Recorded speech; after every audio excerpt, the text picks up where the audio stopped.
आज हम सीखेंगे कि टैक्स के प्रेजेंटेशन कैसे किया जाता है। और टैक्स में प्रेजेंटेशन करने के लिए सबसे दो मुश्किल चैप्टर्स है, कैपिटल गेन और पीजीबीपी। इन दो चैप्टर में हमें पता नहीं होता है कि प्रेजेंटेशन कैसे किया जाए, किस तरह से किया जाता है। तो आज हम यही इसी के बारे में सीखेंगे कि प्रेजेंटेशन होता कैसे है और हम कैसे 7 आउट ऑफ 7 मार्क्स ले सकते हैं इन दोनों चैप्टर्स में। बिकॉज ऑफ क्या है ना, हमें पता नहीं होता कैपिटल गेन की इतने सारे प्रोविजन है, क्या हमें सब कुछ लिखना पड़ेगा उसमें। एग्जाम्शन से इतने सारे प्रोविजन है, क्या हमें सब कुछ लिखना पड़ेगा उसमें। तो मैं आज सब डाउट क्लियर कर दूंगा। मुझे कुछ कमेंट्स भी आए थे कि भाई प्रेजेंटेशन पे वीडियो बनाओ, तो मैं आज बना रहा हूँ ये वीडियो। तो सबसे पहली बात तो कैपिटल गेन के बारे में बात करते हैं। कैपिटल गेन में क्या है ना, हमें provisions clear cut to cut चाहिए। Clear cut to cut means क्या, आपको पता होना चाहिए कि प्रोविजन बोलता क्या है, पर्टिकुलर प्रोविजंस बोलते क्या है, सेक्शन नंबर बोलते क्या है, वो पता होना चाहिए। और आप जब भी सेक्शन नंबर सॉरी आप जब भी प्रोविज़न लिखोगे तो आप अपने वर्ड्स में लिख सकते हो। ऐसे कोई मतलब प्रॉब्लम नहीं है कि आपको बुक की ही लैंग्वेज लिखनी है या फिर आपको बड़ा बड़ा पैराग्राफ ही लिखना है। ऐसा कुछ नहीं है, आप अपनी खुद की लैंग्वेज यूज़ कर सकते हो, ऐसा कुछ प्रॉब्लम नहीं होता। उसके बाद में हम आते हैं वर्किंग नोट्स में। Working notes are the important part of the capital gain. Without working notes आप 7 आउट ऑफ 7 नहीं ले सकते। उसके बाद में आता हूँ मैं, तो कैपिटल गेन का फॉर्मेट आपको अच्छे से पता होना चाहिए। जो भी उसका फॉर्मेट है, पर्टिकुलर कैपिटल गेन का जो भी फॉर्मेट रहेगा, कैपिटल एसेट का जो भी फॉर्मेट रहेगा, वो आपको फॉर्मेट अच्छे से पता होना चाहिए। उसके बाद में हम आते हैं एग्जाम्शन। अभी देखो कुछ कुछ लोग हैं ना, एग्जाम्शन के सेक्शन नंबर याद नहीं करते। तो भाई ये गलत कर रहे हो तुम्हें याद करना पड़ेगा। एग्जाम्शन के सेक्शन नंबर याद करना पड़ेगा। उसके मार्क्स होते हैं, मतलब मार्क्स होते मीन्स प्रेजेंटेशन में अच्छा लगता है कि भाई हाँ, बच्चे को पता है, एग्जामिनर को भी पता चल जाएगा कि हाँ यार, इसको पता है कि ये सेक्शन को क्या बोलते हैं, ये सेक्शन कहाँ पे लगता है। इस तरह से हमें थोड़ा बहुत मतलब वो मार्क्स टोटल आउट ऑफ मतलब 7 आउट ऑफ 7 दे सकता है कैपिटल गेन में। तो इसको जस्टिफाई करने के लिए कैसे प्रेजेंटेशन करना है, इसके लिए मैंने एक एग्जाम्पल लिया है। ये एग्जाम्पल CMA एग्ज़ाम्स के एक पेपर में से ही लिया है मैंने। तो उसी में से दिखाऊंगा कि मैंने कैसे इसको प्रेजेंट किया है और अच्छे से बताऊंगा कि किस तरह से हम ये क्वेश्चन का फ्रेमिंग करना है, नोट्स कैसे लिखने, ये सब कुछ इधर बताऊंगा। तो सबसे पहले क्वेश्चन देखते हैं। क्वेश्चन में ये दिया गया है, मैं आपको ब्रीफ समरी देता हूँ, पूरा पढ़ के नहीं दिखाता। समरी ये देता हूँ कि 1999 में XYZ नाम के एक आदमी ने 2,30,000 में ये घर लिया था। उसके बाद में उसने बेचने की कोशिश की, बट उसने मतलब बेचने की कोशिश की बट उसका बेचा नहीं। और उसको एडवांस विडवांस मिलता था उससे, मतलब नहीं क्या लेते एडवांस, तो वो फोरफिटेड हो गया, तो वो उसके पास ही रखता था। उसके बाद में ये घर उसने जेठालाल को दे दिया as a gift. Okay, as a gift दे दिया, एज अ गिफ्ट ट्रांसफ़र कर दिया, तो जेठालाल के पास ये ट्रांसफ़र हुआ। उसके बाद जेठालाल ने इस पे रिनोवेशन का काम भी किया था। XYZ ने भी रिनोवेशन का काम किया था इसके ऊपर। 1999 में, 2009 है और 2011, इन तीनों सालों में इन्होंने काम किया था रिनोवेशन पे घर पे। ठीक है, और इसका फेयर मार्केट वैल्यू भी दिया हुआ है 1 अप्रैल 2001 का। कितना है? 2,25,000। और सिचुएशन ये है ना कि जेठालाल ने भिड़े को ये घर बेचने की कोशिश की और भिड़े से उसने एडवांस भी ले लिया। ठीक है, 1 लाख रुपए का। बट भिड़े ने क्या किया, झगड़ा कर लिया जेठालाल से, और वो भाई बोल रहा है कि मैं मेरा एडवांस दे दे। ऐसा ऐसा कुछ ना कुछ सिचुएशन हुआ, बट जेठालाल ने उसका एडवांस दिया नहीं। और ये जब हुआ, जेठालाल को घर कब बेचना था? 2019 में ये सब कुछ हुआ। जेठालाल ने 2019 में ये एडवांस भिड़े से लिया था। ठीक है, बाद में बबीता को, जो कि उसकी फेवरेट है, उसने क्या किया, बबीता को घर बेचा। तो 17,85,000 पे उसने घर बेचा और 2% का उसको क्या लगा, सेलिंग एक्सपेंसेस लगा। तो हमारे पास कॉस्ट ऑफ इंडेक्सेशन है, तो हमें निकालना है इसका कैपिटल गेन। जेठालाल को कितना कैपिटल गेन हुआ रहेगा। और एड ऑन इंफॉर्मेशन यहाँ पे ये दी हुई है कि जेठालाल जो है ना, उसने 2 लाख रुपया इंडियन रेलवे लिमिटेड के बॉन्ड्स पे लगा दिया है। ठीक है, कभी लगाया था उसने? अगस्त में।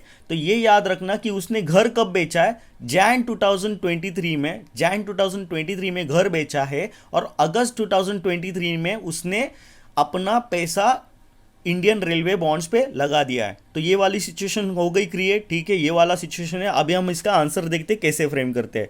तो यहाँ पे आपको आंसर दिख जाएगा कि मैंने कैसे लिखा है। तो सबसे पहली बात तो आपको क्या लिखना है, फुल वैल्यू ऑफ कंसिडरेशन, कितना पैसा मिला है आपको, 17,85,000 आपको मिल रहा था, ठीक है। उसके बाद में सेलिंग एक्सपेंसेस कितना था, तो 17,85,000 का 2%, ये कर लिया 17,49,300 आपका क्या होगा, नेट सेल कंसिडरेशन। अगर मान लो सेलिंग एक्सपेंसेस नहीं दिया है तो मत लिखो, खाली फुकट का फॉर्मेटिंग का ये मत करो। उसके बाद में देखो अभी यहाँ पे है ना, क्या करते हैं बहुत सारे लोग, क्या क्या करते हैं कि यहीं पे लिखना चालू कर देते हैं इंडेक्स कॉस्ट ऑफ एक्विजिशन। ऐसा बिल्कुल नहीं करना है, हमें क्या करना है, नोट नंबर 1 पे जाना है, नोट नंबर 1 लिखना है, और इसका जो भी एक्सप्लेनेशन है, इंडेक्स कॉस्ट ऑफ एक्विजिशन का जो भी एक्सप्लेनेशन है वो हमें क्या करना है, पीछे लिखना है। तो यहाँ पे मैंने अच्छे से लिखा है कि नोट 1 का एक्सप्लेनेशन अच्छे से लिख दिया है यहाँ पे कि भाई यहाँ पे मैंने क्या किया है, higher of cost of acquisition of previous owner and fair market value as on 1 April 2001। तो इन दोनों में से जो भी हायर अप होगा उसको मैं लूँगा। तो यहाँ पे प्रीवियस ओनर का हायर अप था, तो मैंने देखो यहाँ पे एकदम अच्छे से लिखा है, in this case cost of previous owner is higher which is ₹2,30,000। And यहाँ पे मैंने इंडेक्स कॉस्ट ऑफ एक्विजिशन निकाल के दिखा दिया है कि 2,30,000 इंटू 331 डिवाइड बाय 100 करो तो आपको 7,61,300 मिल जाएंगे। तो यहाँ पे मैंने इंडेक्स कॉस्ट ऑफ एक्विजिशन का नोट नंबर लिखा, यहाँ पे अमाउंट लिख दिया। एग्जामिनर भी खुश, आप भी खुश, आपका आंसर भी ऐसा अच्छे से लगेगा और अच्छा लिखेगा, ठीक है। आप इधर गिचमिच करते हो तो उसको प्रॉब्लम होता है, उसको समझ नहीं आता है। आप स्पेसिफिकली ऐसा साइड में लिखोगे नोट नंबर लिख के, तो उसको अच्छे से समझ आएगा कि आपने प्रोविज़न क्या लिखा है। आपने ये जो लिखा है ना, ये एक तरह का प्रोविज़न ही है, ये प्रोविज़न है, आपको सेक्शन नंबर लिखने की ज़रूरत बिल्कुल भी नहीं है इसमें। उसके बाद में हम जाते हैं नोट नंबर 2 पे। तो यहाँ पे हमारा कॉस्ट ऑफ इम्प्रूवमेंट था, जैसे कि हम यहाँ पे देखते हैं कि यहाँ पे हमारा रिनोवेशन का कॉस्ट था, तो हमने कॉस्ट ऑफ इम्प्रूवमेंट लिया है, तो इंडेक्स कॉस्ट ऑफ इम्प्रूवमेंट लिया है। तो नोट नंबर 2 देखेंगे हम लोग, तो नोट नंबर 2 पे जाएंगे। अब देखो यहाँ पे मैंने प्रेजेंटेशन कैसे किया है, देखो एक्सपेंडिचर इंकर बिफोर अप्रैल 2001, इसको हम नहीं लेते, इसको अच्छे से दिखा है। देखो एक्सपेंडिचर इंकर before April 2001 shall not consider, ये अपना प्रोविजन हो गया। इसको मैंने क्या दिखाया, नील दिखाया, ठीक है। जीरो नहीं निकला है, लिखना है नील, लिखना है नील नील नील, समझा। उसके बाद में आफ्टर 2001 हम जो भी खर्चा करते हैं रिनोवेशन के लिए या फिर रिपेयरिंग के लिए, उसको हम कंसीडर कर सकते हैं इम्प्रूवमेंट की तरह, ठीक है। इम्प्रूवमेंट में यूज़ किया ऐसा कंसीडर कर सकते हैं। तो 2009 और 2011 इन दोनों सालों में मैंने किया था। देखो एक्सपेंडिचर इंकर आफ्टर 1 अप्रैल 2001 मैंने अच्छे से लिखा, इंडेक्स कॉस्ट ऑफ इम्प्रूवमेंट, उसका कैलकुलेशन दिखाया यहाँ पे कैलकुलेशन से, और इंडेक्स यूज़ किए मैंने, और प्रॉपरली कैलकुलेशन देके मैंने क्या किया, ये टोटल निकाल दिया। तो इसका भी मैंने क्या किया, नोट नंबर दिया, नोट नंबर 2, एंड इसका अमाउंट भी लिख दिया यहाँ पे, ठीक है। इसके बाद में हमारे पास क्या था, सेक्शन 54 EC लगना था, सेक्शन 54 EC लगना था। तो एग्जेम्पशन अंडर सेक्शन 54 EC मैंने क्या किया है, नोट नंबर 3 में लिखा है। देखो आप का एग्जेम्पशन लगे ना लगे, आपको क्या करना है, ये फॉर्मेटिंग में ये आना चाहिए, ये फॉर्मेटिंग में आना चाहिए। अगर कोई एग्जेम्पशन है और नहीं है तो मत लगाना, है तो आपको लगाना ही लगाना है, ज़रूर लगाना है, ठीक है। जैसे कि यहाँ पे एग्जेम्पशन 54 EC दिया हुआ था क्वेश्चन में, तो मुझे प्रॉपर एक्सप्लेनेशन और प्रॉपर फॉर्मेटिंग के साथ उसको बताना है कि भाई लगता है कि नहीं लगता है। तो जैसे कि मैंने नोट नंबर 3 देखा, नोट नंबर 3 में जाऊँगा तो यहाँ पे मैंने पूरा एक्सप्लेन किया कि भाई सेक्शन 54 EC, जो सेक्शन 54 EC रहता है वो एग्जैक्टली है क्या, उसको हम करते क्या है, उसका लिमिट क्या है। वैसे ही आपको बाकी के एग्जाम्शन के जो भी लिमिट्स होंगे या फिर जो भी होगा वो आपको एक्सप्लेन करना है इन अ फ्यू वर्ड्स, ठीक है। आपने खुद के वर्ड्स में लिखना है, ऐसा नहीं कि आपको भाई बुक का ही लैंग्वेज लिखना है, नो, आपको बस आपका खुद का लैंग्वेज लिखना है। जैसे कि मैंने यहाँ पे अपना खुद का लैंग्वेज लिखा, मतलब जो भी था प्रोविज़न मैंने लिख दिया और डायरेक्टली नील कर दिया वहाँ पे, क्योंकि वो अगस्त में था तो 6 महीना हो नहीं रहा था, जैन से लेके अगस्त तो 8 महीना होता है, तो 6 महीना नहीं हो रहा तो मैंने नील ले लिया।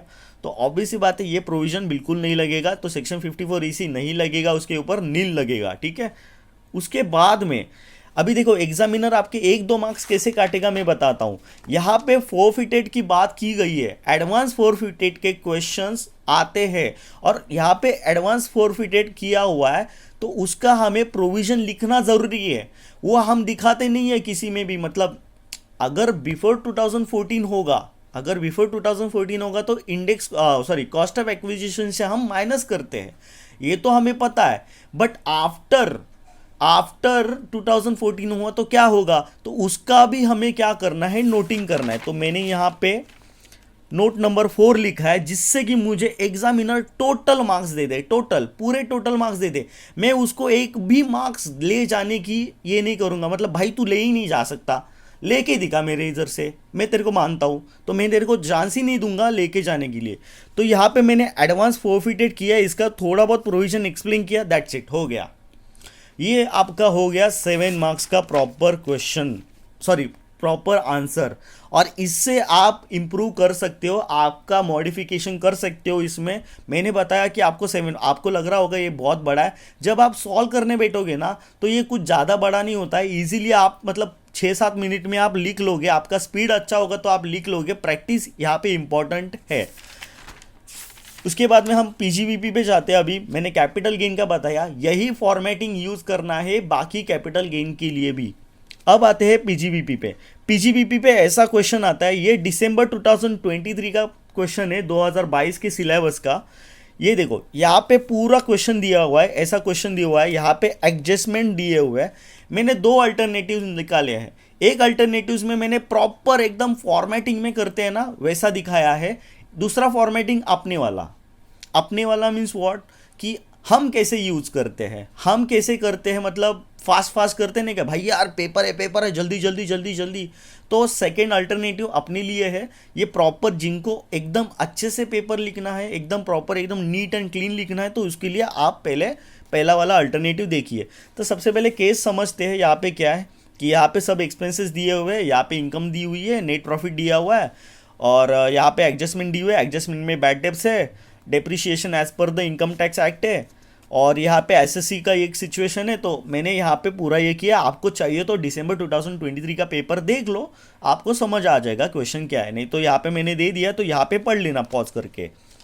तो यहाँ पे मैंने पहले क्या किया है कि कौन सी एक्सपेंडिचर डिसअलाउड है, कौन सी एक्सपेंडिचर डिसअलाउड है, तो उनको मैंने क्या किया है, नेट प्रॉफिट में पहले ऐड किया है। देखो मैंने सबसे पहले फाइंड आउट क्या किया, क्वेश्चन करने के टाइम पे मैंने फाइंड आउट किया कि डिसअलाउड एक्सपेंडिचर कौन से उनको ले लो पहले। मतलब ये एक्सपेंडिचर अलाउड नहीं है पीजीबीपी में, ये इनकम में ऐड ऑन करने होंगे, ये एक्सपेंडिचर का आप डिडक्शन नहीं ले सकते।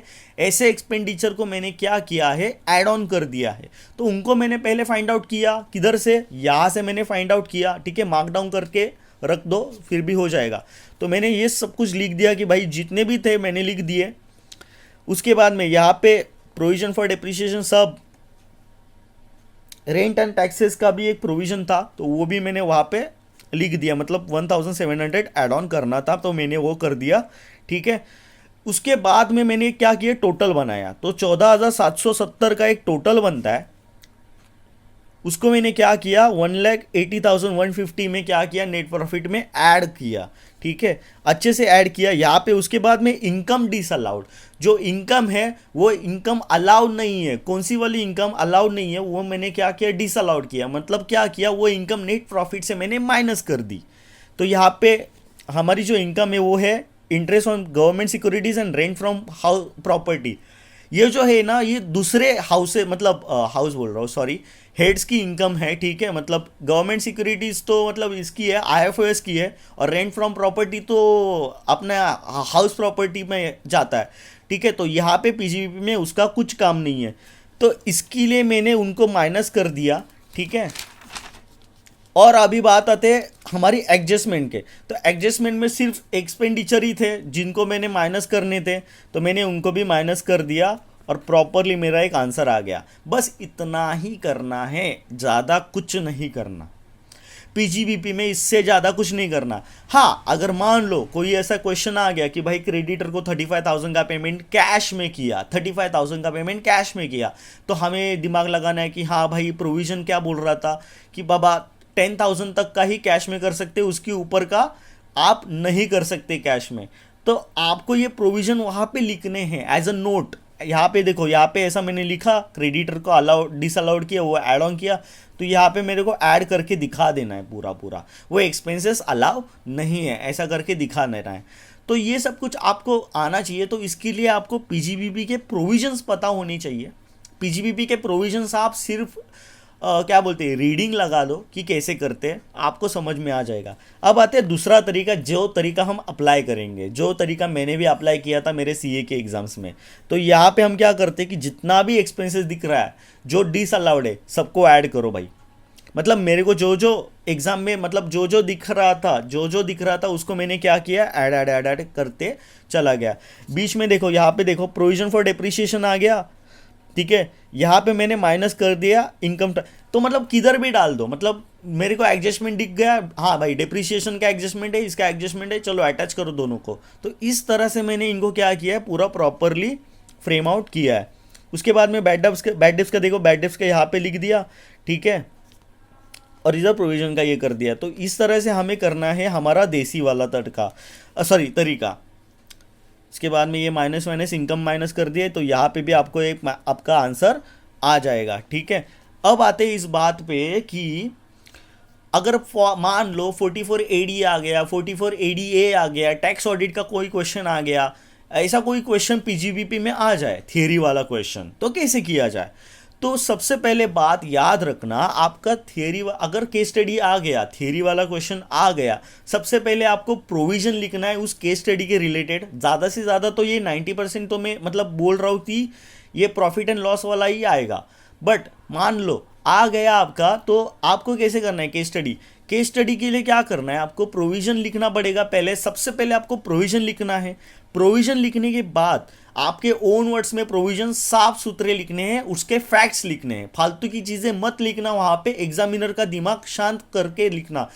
मतलब मैं इतना ही बोल रहा हूँ कि एग्जामिनर को पागल मत करना, ठीक है, आराम से नॉर्मल से लिखना, ठीक है। उसके बाद में सेकेंड आपका क्या होना चाहिए para, analysis of the case या फिर फैक्ट ऑफ द केस। मतलब केस के अंदर क्या चल रहा है, आपको क्या समझ में आया, आपने क्या एनालिसिस किया, उसके बारे में वहां पे लिख देना है। उसके बाद में लास्ट में क्या करना है, कंक्लूजन, मतलब उसका प्रॉपर आंसर फ्रेमिंग कर देना है कि भाई हाँ इसका ऐसा ऐसा है, उसका ऐसा ऐसा हो गया, ठीक है। तो मैं आपको दिखा देता हूँ इसका भी, ये भी एग्जाम में आया था, जून 2024 में ये एग्जाम में आया था, ठीक है। तो मैं आपको दिखा देता हूँ कि मैंने इसका आंसर कैसे किया था। सबसे पहली बात तो मैं आपको बता देता हूँ कि आपको अगर रेफर करना है तो जून 2024 का क्वेश्चन रेफर करो, ठीक है। क्वेश्चन नंबर 3 सबसेक्शन बी है, ठीक है। उसके बाद मैंने क्या किया, देखो सबसे पहली बात तो मैंने सेक्शन नंबर लिखा। यहाँ पे मैंने क्या किया, सेक्शन नंबर लिखा। अगर आपको सेक्शन नंबर याद नहीं है, केस स्टडी में आपको सेक्शन नंबर याद नहीं है, तो क्या करना है, एज पर रिलेवेंट प्रोविजंस, क्या लिखना है, as per relevant provisions of income tax act, ऐसे लिख के आगे बढ़ना है। क्या बोला मैंने, as per relevant provisions of income tax act, ऐसे लिख के आपको क्या करना है, आगे बढ़ जाना है। उसके बाद में आपको पूरा का पूरा आपका प्रोविजन जो भी होगा वो लिख देना है, ठीक है। जिसमें यहाँ पे 44 AD का कंडीशंस था, तो मैंने दोनों कंडीशंस लिख दिया, एक 3 करोड़ का, एक 2 करोड़ का, और 5% ऑफ द टोटल टर्नओवर था, तो मैंने इस तरह से लिख दिया था। उसके बाद में यहाँ पे मैंने देखो यहाँ पे प्रॉपरली एनालिसिस किया है, प्रॉपर एकदम प्रॉपर एनालिसिस किया इन द प्रेजेंट केस क्या चल रहा है इस केस में, कि 2 करोड़ 99 लाख रुपीज़ दिया था और 5% टर्नओवर, ऐसा ऐसा सब कुछ निकाल के रख दिया था मैंने। एंड ये 13,50,000 हो गया था, सब कुछ निकाल के रख दिया था मैंने, प्रॉपर एनालिसिस करके रख दिया था। और यहाँ पे देखो मैंने कंक्लूजन दिया है। मैंने क्या किया, यहाँ पे कंक्लूजन दिया है 44 AD के लिए एलिजिबल होता है फ्रॉम द अबाउ केसेस, या फिर फ्रॉम द अबाउ द, कुछ भी लिख सकते हो आप कि भाई ऊपर के प्रोविजन से मैं ये लिख सकता हूँ कि भाई ये एलिजिबल है, ठीक है। उसके बाद में ये दूसरा वाला था, उसका मतलब टैक्स लायबिलिटी निकालना था, तो मैंने टैक्स लायबिलिटी भी उसका टैक्स लायबिलिटी ने टैक्सेबल इनकम निकाल दिया था एज पर द पीजीबीपी, तो मैंने वो निकाल दिया था पूरा का पूरा। तो ये 8% और 6% का लग जाता है। तो आपको प्रोविज़न पता होगा 44 AD का, तो आपको पता होगा। तो ये प्रॉपर वे में किया था मैंने, तो जिससे कि 7/7 मिलते हैं। और इसी तरह से मुझे 59 मिले थे। मैंने प्रॉपर प्रेजेंटेशन रखा था, टॉप टू नॉच रखा था, उसको एक भी गलती नहीं दी थी मैंने कि भाई मेरा मार्क्स काटे। मैं गलती देता हूँ नहीं है, तू 7/7 ही देगा। एंड आई होप आप भी ये फॉलो करोगे। एंड आई एम ग्लैड अगर आपने फॉलो किया और आपको रिजल्ट्स मिले इसके बारे में, तो मुझे ज़रूर बताना कमेंट में कि आपको इससे फ़ायदा मिला। अगर नहीं मिला फिर भी बताना, बैड कमेंट्स भी मैं झेल लेता हूँ। अगर कुछ होंगे, कुछ इम्प्रूवमेंट होंगे तो बता देना, मैं इम्प्रूव करने की कोशिश करूँगा। Thank you.